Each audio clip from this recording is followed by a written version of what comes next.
بسم الله. السلام عليكم ورحمة الله وبركاته. الحمد لله رب العالمين الرحمن الرحيم مالك يوم الدين والصلاة والسلام على خير الأنام سيدنا ومولانا وحبيبنا محمدا عبده ورسوله الداعي إلى الحق وإلى الطريق المستقيم. أدبني الله ọba tó tún sọ wá di àsìkò yìí láyé bí kìí bá ṣàánú ẹ̀ àìmọye òjò tó rọ̀ tílẹ̀ ti mú ọlọ́run tó ní káwọn máa bẹ nínú ẹni tí ó máa sẹ̀mí báyìí adúpẹ́ lọ́dọ̀ ọlọ́run àtọ̀rọ̀ ìkẹ́gẹ́ fún òjíṣẹ́ ńlá Muhammad ẹni tí ọlọ́run rán sí wa tó jẹ́ ká máa wípé ọ̀kan ọlọ́run kò pé méjì ládá sàlátù ọlọ́run bá nábì wa Muhammad adápadà orí àsàlátù ọlọ́run bá ẹnì kọ̀ọ̀kan wa akí gbogbo ẹ̀yin olùtẹ́tí sí wa káàkiri àgbáyé tí ẹ ń wò wá tí ẹ ti ń gbọ́ wa ní kíkiri ti àlàáfíà tí ó pa gbogbo ayé ọgbà mùsùlùmí pọ̀ pé assalamu alaikum wa rahmatullahi wa barakatuhu. ìkẹ́ ọlọ́run àánú ọlọ́run orí ajẹ́jẹ́ta ọlọ́run tí gbogbo wa máa sí àlùbáríkà kó máa bẹ́ẹ̀ nìkọ̀ọ̀kan wa gbé. Amma ba'd, lẹ́yìn èyí jàmáà gẹ́gẹ́ bí ọ̀rọ̀ tí a ń yànnàná bọ̀ nípa ìtí a mọ̀ sí pàkúté èṣù èyí tí ṣe ìdáni dẹ̀sílẹ̀ sínú ayé tọ́pọ̀lọpọ̀ àwọn èèyàn sí ń kó síbẹ̀, ẹlòmíì kó síbẹ̀ láì mà, ẹlòmíì máa kó síbẹ̀ ni, ẹlòmíì kò mà, ẹlòmíì mà. àwa ní a fẹ́ ṣàlàyé ọ̀nà àbáyọ báwo la ṣe ní kó sí pàkúté èṣù. Kí ni ọ̀nà àbáyọ? Ojútùú wo ni Al-Qur'ani sọ fún wa? Ọba tó dá èṣù ó sọ ọ̀nà tá a lè gbà tá a fi ní kó sí pàkúté èṣù fún wa. Ànábì wa Muhammad ó kọ́ wa lẹ́kọ̀ọ́ báwo la ṣe ní kó sí pàkúté èṣù. Èyí náà la fẹ́ yẹ̀ nàná. Bí a bá wo Al-Qur'an in Quran 41 verse 36 Suratu Fussilat ọlọ́run sọ fún ànábì wa Muhammad, a'udhu billahi minash shaitanir rajim, bismillahir rahmanir rahim, wa bihi nasta'in, wa imma yanzaghannaka minash shaitani nasghun fasta'idh billahi innahu huwa sami'ul alim. Sadaqa Allahul azim. Ọlọ́run tó dá wa, tó mọ̀ wá, tó mọ̀ wá, tó mọ̀ wá. Ọ̀nà lọ́ba tó dá Ṣaitan, ó sì máa ju gbogbo wa lọ. Ó mọ ọgbọ́n rẹ̀, ó mètè rẹ̀. Ọlọ́run náà ni wọ́n ń bá wa sọ̀rọ̀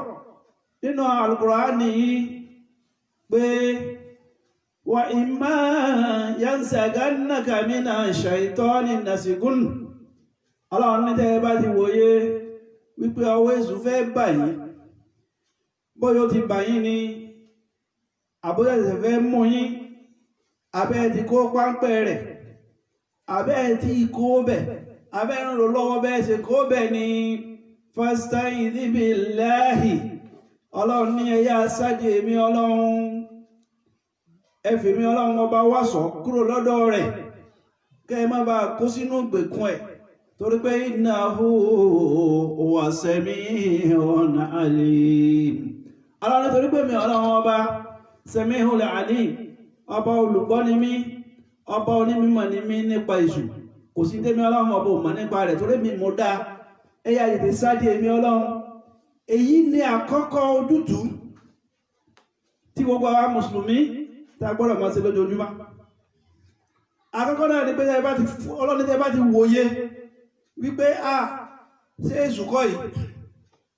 ọlọ́run ní fasta'idh billah, ẹ̀yà ìdí sáàdè mi ọlọ́run, ẹ̀dì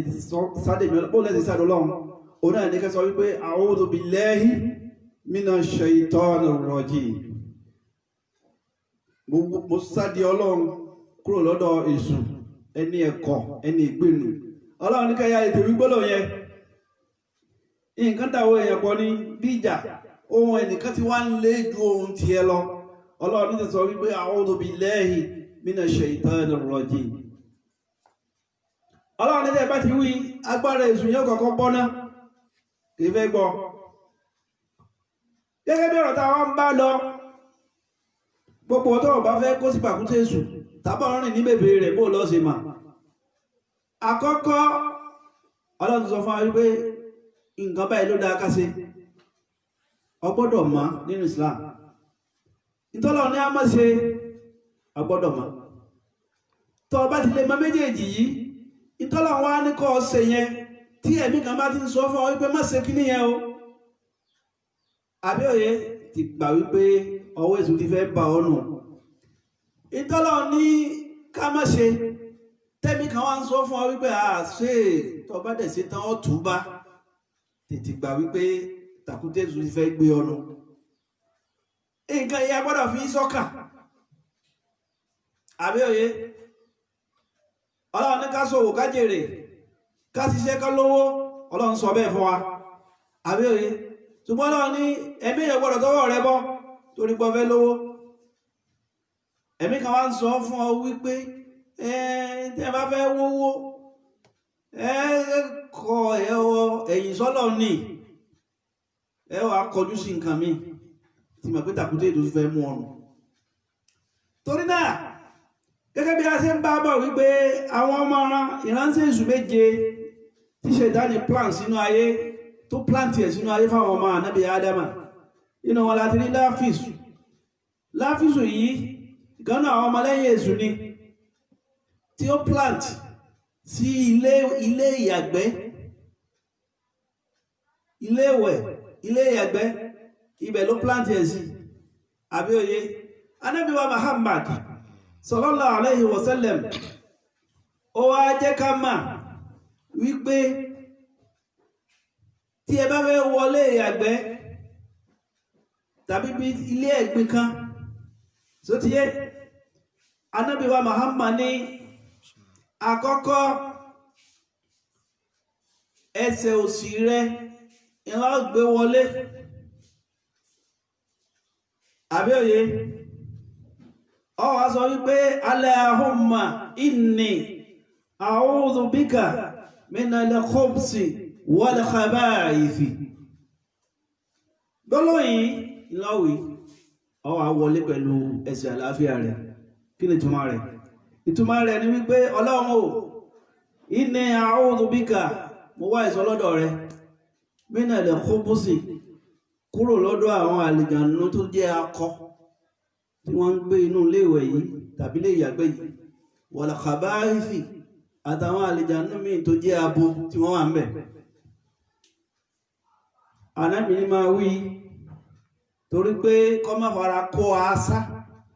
nínú iléèwẹ̀ yẹn ìlóbi ni Ànábì fi kó alẹ́kọ̀ọ́ tó pọ̀ tó bá wà lé ìgbín iléèwẹ̀ ilé ìdọ̀tí má sọ̀rọ̀ níbẹ̀ tó bá ti ń sọ̀rọ̀ nínú rẹ̀ oríṣiríṣi àìsàn tó wà nú afẹ́fẹ́ níbẹ̀ ló lè wọlé sí ọlá èyí tí Ṣẹ̀tánì ti fi kabẹ̀ fún ọtọ́ mà lẹ́yìn náà Ànábì wa Muhammad sallallahu alaihi wasallam ó wá ní tó bá fẹ́ jáde tó ti yé kúrò nílé ọtí ṣe ń tọ́fẹ́ ìtàn ọyàgbẹ́ ni ọtọ̀ ni ọtí ṣe gbogbo àwọn nǹkan ìtàn ó wá fẹ́ jáde kúrò nílé ẹ̀gbin yẹn ní tọ́ílẹ̀tì yẹn Ànábì ni ó sọ wípé gufranaka àbí òye mo wá àforíjìn rẹ Ọlọ́run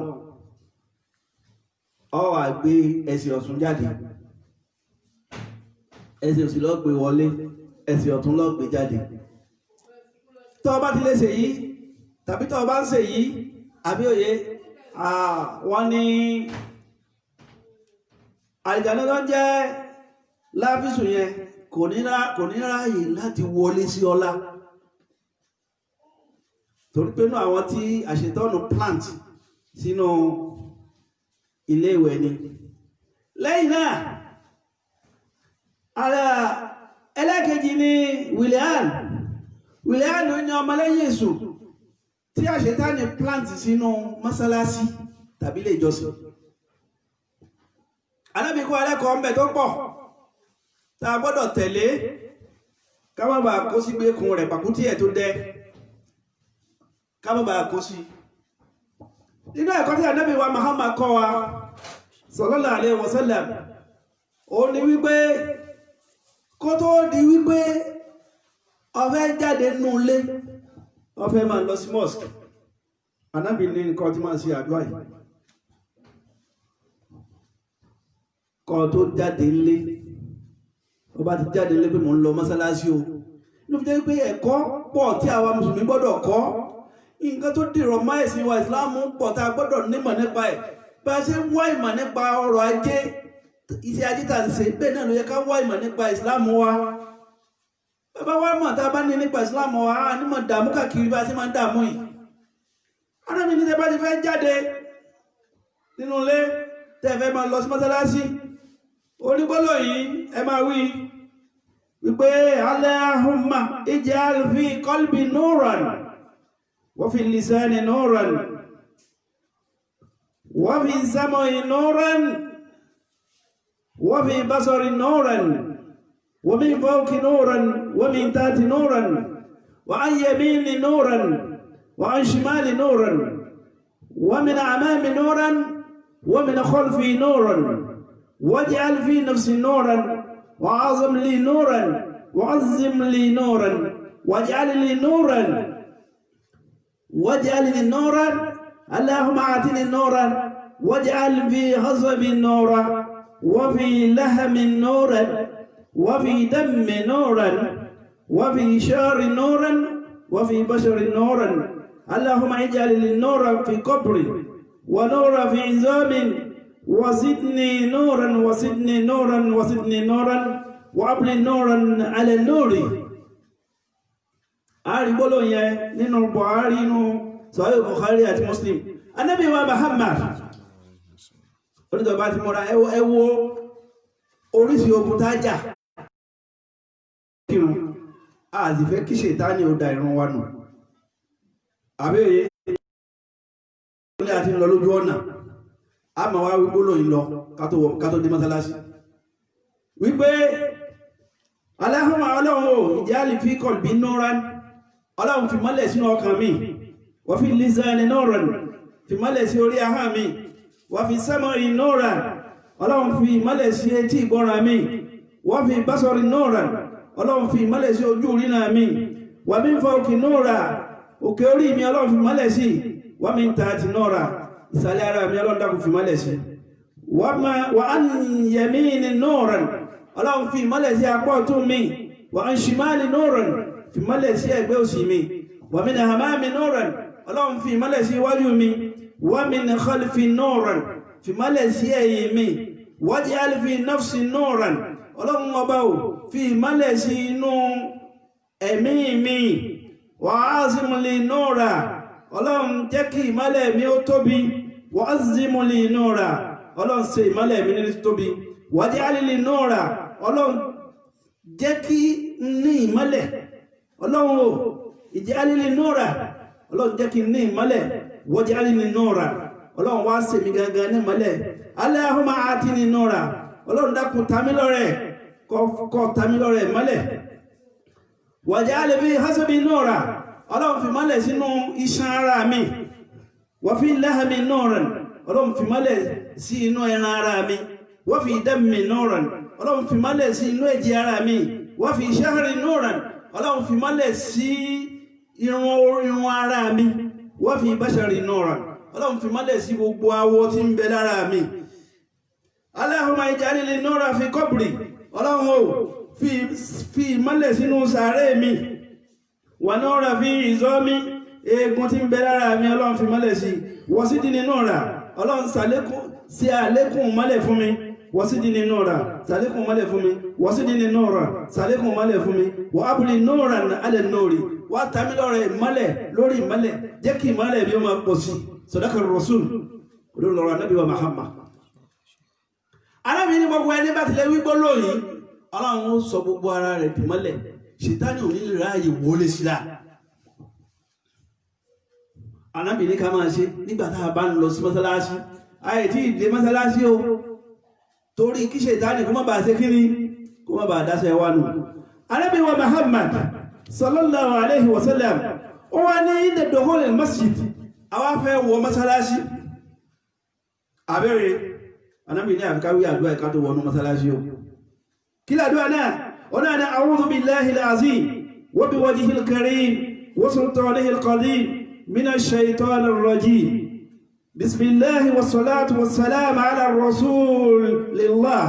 allahumma aftah li abwaaba rahmatika. Ànábì ní àfẹ́ wọ mọ́sálásí ọwà sọ báyìí pé a'udhu billahi al-azim pẹ̀lú orúkọ Ọlọ́run ọba tó tóbi jù wa biwajhihi al-karim àti ojú rẹ̀ tó jẹ́ alápọ̀nlé wa sultanihi al-qadim àti agbára rẹ̀ tí ò lẹ́gbẹ́ minash shaytanir rajim mo fi wú àwọn nǹkan ìwọ́sọ̀ kúrò lọ́dọ̀ àṣetáni ẹni ẹ̀kọ́ ẹni ègbé bismillah pẹ̀lú orúkọ Ọlọ́run wassalatu wassalamu ala rasulillah ìkẹ́ àti gẹ̀gọ́ máa bá nábì wa Muhammad Allahumma Ọlọ́run aftahali abwaaba rahmatika sílẹ̀kùn àánú rẹ̀ fún mi àwọn àgbé ẹsẹ̀ ọ̀tún wọlé àwọn ọdún masalasi kí lórí tàbí ṣe gbogbo èyí torí kọwé ìsúnmọ́ bà wà lórí ìrun náà lọ́rọ̀ ń bẹ́ tó gọdì wá ó ti wà ń bẹ́ tó gọdì wá tí ó fẹ́ dàrún rẹ̀ nù abẹ́rẹ́ tí ìbá ṣe ṣètá nínú masalasi kí ló fà á táwọn jàmá tí wọ́n máa wá yọ oúnjẹ síra wọn nù masalasi wọ́n máa gbára wọn lóòka torí kíni nítorí owó bètì mọ́lì ẹ̀wọ̀n pé ṣètá nìyẹn náà Ànábì wa Muhammad onítọ̀bá wá kírun rẹ̀ tán àwọn àdúrà tẹ́ Ànábì ní a máa ti fáwọn kan ikú àwọn yìí nìkan o ṣùgbọ́n torí àsìkò láfi sọ báyìí Ànábì wa Muhammad sallallahu alaihi wasallam ó wá lọ ti parí àdúrà rẹ̀ tán ó ti parí ìrun ó ti kírun tán àbí òye ó wá fẹ́ jáde kó mọ́sálásí Ọlọ́run ní má jáde lásán wa Ànábì ní má jáde lásán àwọn tún ṣàdúrà mí o torí pé ṣètá nìyẹn pé tí ikú o kí ló wà wí Ànábì tó bá fẹ́ jáde nínú mọ́sálásí àwọn ní bismillahi wassalatu wassalamu ala rasulillah allahumma inni as'aluka min fadlika allahumma azimni minash shaytanir rajim lọ́sọ̀ ikú bismillah pẹ̀lú orúkọ Ọlọ́run wassalatu wassalamu ala rasulillah ìkẹ́ àti gẹ̀kọ́ máa bá Ànábì wa Muhammad wa allahumma inni as'aluka min fadlika Ọlọ́run o mo béèrè lọ́dọ̀ rẹ̀ inú ọlá rẹ̀ ṣàánú mi ọlá tí ń bẹ lọ́dọ̀ rẹ̀ má fi sàláì fi ṣàánú mi Allahumma Ọlọ́run o azimni wá kó mi yọ wá là mí mina shaytanir rajim kó lọ́dọ̀ àṣẹ́ìtáni ẹni ẹ̀kọ́ ẹni ègbé ẹ̀rí afẹ́ kírùnù o àti mọ́kí ìtáni ó dàrún wa nù ẹ̀yìn náà máa bí ṣe máa ṣe ẹlòmí o máa kírùn lọ bí kàbùrí ṣe ń gbé ní bàdí o máa jàmálẹ̀ ń bò bá tẹ̀ débì kan kò ní mọ̀ bí tó dé mọ́ gbogbo àwọn tí a bá tó lẹ́yìn rẹ̀ fèsù subhanallah wọn ò gbọ́ nǹkan kò gbọ́ nǹkan kan mọ́ ó ti kú lórí irun lẹ́ẹ̀mà rẹ̀ lòmí tí ó wà lórí irun yóò máa kírun yóò sì máa tajà yóò tún máa gbowó yóò tún máa gbà sí nǹkan lórí irun yóò sáré wípé irun yẹn òun bàjẹ́ máa lọ́wọ́ òun ò jórí kí náà ẹlẹ́kẹta ó ní ẹ̀ta ń pẹ̀ ní sanabur wọ́n wọ́n sahibul aswaq ó ní èṣù inú àwọn ọmọlẹ́yìn èṣù àti àlìjànú tí àṣẹ́ta ní plant sínú ọjà gbogbo àwọn ọjà alálátẹ̀ máa wò káàkiri yẹn àbí òye ẹ lọ béèrè lọ́wọ́ àwọn àgbààgbà tí wọ́n bá ń bẹ́ẹ̀lú pé kí ni wọ́n fi pilẹ̀ ọjà yẹn oríṣiríṣi nǹkan ni wọ́n ti rí mọ́lẹ̀ sínú ọjà yẹn láwọn nǹkan kẹndùkẹndù àwọn nǹkan tí ò ṣe gbọ́ Ànábì wá ní gbogbo ẹ̀ bá fẹ́ wọnú ọjà gbogbo àwọn ọjà tẹ́ ń wọ̀ yẹn àlìjànnú yẹn ni àṣetánì plant síbẹ̀ ibẹ̀ náà láti máa gbórí sí ọ̀rọ̀ sọkúsọ nínú ọjà ọ̀rọ̀ burúkú àwọn ọ̀rọ̀ alfàṣà tí ò yẹ kí tí ó máa gbọ́ wọ́n máa sọ wọ́n sì tún máa rẹ́rìn wọ́n tún máa rẹ́rìn lé lórí inú ọjà lẹ́ti máa gbọ́ bẹ́lómi bí ó sì dí òṣùwọ̀n rẹ̀ kù òní ó máa wá ẹlòmí àwọ̀ sùnsùn torí gbóhùn àtẹgbẹ́ rẹ̀ jọ ń ta ọjà kan náà ìgbà tí yẹn bá fi máa dé ṣọ́ọ̀bù dọ́kẹ̀dì yóò ti bẹ́ bọ́nu ṣọ́ọ̀bù rẹ̀ ẹ̀bọ́n ńlá kan ó ti gbé kawájú ṣọ́ọ̀bù rẹ̀ hẹ̀rìmà tó bá débẹ̀ yóò sá padà ní pé yé ẹbọ́ o Ànábì wa Muhammad ó ní gbogbo owó tó bá fẹ́ máa lọ ọjà tó bá ti fẹ́ wọnú ọjà ó ní wígbólóyìn kọ́ tó wọnú ọjà náà pé la ilaha illallah wahdahu la sharika lahu lahul mulku wa lahul hamdu yuhyi wa yumit wa huwa hayyun la yamutu biyadihil khair wa huwa ala kulli shay'in qadir. Ànábì ní wígbólóyìn yẹn gbogbo aburú tí ń bẹ nínú ọjà yẹn Ọlọ́run kàkú fún ọ sọ wípé la ilaha illallah kò sí nǹkan kan àfọlọ́run wahdahu la sharika lah níbi ìjẹ́ ọ̀kọ́sọ́sọ́ rẹ̀ yìí kò sí orogún fún lahul mulku tí ẹ ní ọlá wa lahul hamdu tí ẹ sì ní ẹ̀yìn yuhyi wa yumit òun lọba tí yé ní òun lọba tí pani wa huwa hayyu alààyè lọ́lọ́run ọba náà la yamut kò ní kú láíláí biyadihil khair pé ọwọ́ rẹ̀ ní gbogbo oore wà wa huwa ala kulli shay'in qadir òun náà ló sì lágbára lórí gbogbo nǹkan ọwà wọnà ọjà náà ló fi jẹ́ wípé ìsìláàmù kọ́ wa lẹ́kọ̀ọ́ ìlú tó dérí má máa forú wọ́bẹ̀ tó bá di lálẹ́ tí gbogbo ọjà bá dá wọ́n máa ń pe àwọn kan ní pàtẹ́pàtẹ́ ẹ̀rí pé àwọn Yorùbá ní máa kọ́ lórin wọ́n ní pàtẹ́pàtẹ́ ní ó kù pàtẹ́pàtẹ́ ní ó kù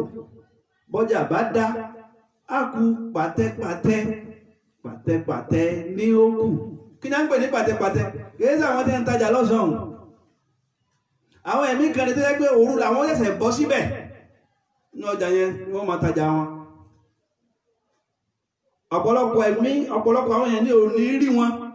ṣùgbọ́n àwọn tọ́lọ̀ ń bá fún ní ojú inú wọn a máa rí wọn aago kan aago méjì òru wọ́n sì wà lọ́jà tẹ́ ń tajà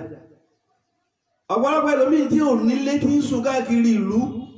tó yẹ pé bá ti dàárọ̀ òun náà kà bọ́ ewu yóò kà mẹ́wù yóò gbé kọ́rùn ni òun náà jáde lọ ẹ̀sìn mọ́bí tí ń sùn bí ó bá dalẹ̀ yóò yà bọ́ síbi ọjà yóò tó bí tébù bíi mẹ́rin papọ̀ àwọn banners àwọn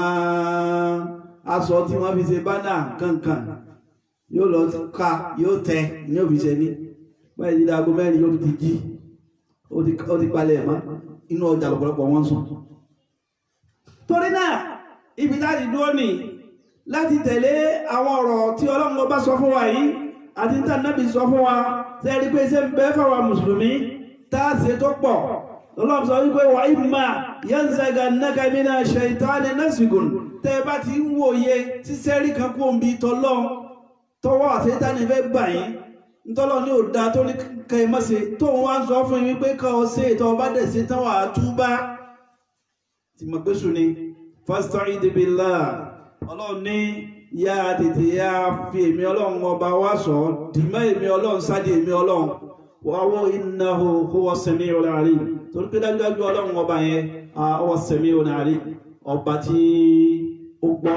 tó sì ní ìmọ̀ni lórí gbogbo nǹkan kí Ọlọ́run wọlé Ànábì wa Muhammad wọn bẹ́ yìí tá gbọ́ yìí Ọlọ́run jí ó sì wá ní àǹfààní lápára Ọlọ́run á tún máa tẹ̀síwájú bóyá lọ́la náà ní àti ìmọ̀ á máa tẹ̀síwájú láti parí rẹ̀ á kọjá síbi ẹlẹ́ẹ̀kẹrin àbí òye á kọjá síbẹ̀ á tún lọ wò ó kí l'Ànábì tún sọ lórí ẹ̀ báwo la ṣe lè bọ́ lọ́wọ́ pàkúté tí Èṣù dẹ́ẹ̀lẹ̀ kò sí bá a ṣe lè bọ́ o àfi ká sáà di Ọlọ́run tó dá gbogbo nǹkan tó dá Ṣẹ̀tánì náà ẹ jẹ́ kí a tẹ́wọ́ kí Ọlọ́run ọba kó ọlá Ànábì wa Muhammad kó sọ gbogbo ara wa di mọ́lẹ̀ bismillahir rahmanir rahim allahumma ij'al fi qulubina an-nura wa fi alsinatina an-nura wa fi asma'ina an-nura wa fi absarina an-nura wa min fawqina an-nura wa min tahtina an-nura wa an yaminina an-nura wa an shama'ilina an-nura ومن أمامنا النور ومن خلفنا النور واجعل في نفوسنا النور وعظم لنا النور وعظم لنا النور واجعل لنا النور واجعلنا النور اللهم آتنا النور واجعل في خضبنا النور وفي لحمنا النور وفي دمنا النور وفي شعرنا النور وفي بشرنا النور. اللهم اجعل لنا النور في قبورنا ونور في عظامنا واجعل لنا النور وزدنا النور وزدنا النور وزدنا النور وأبلنا النور على النور. اللهم أنت أمرتنا بدعائك ووعدتنا بإجابتك وقد دعوناك كما أمرتنا فعجبنا كما وعدتنا يا ذا الجلال والإكرام إنك لا تخلف الميعاد. السلام عليكم ورحمة الله وبركاته.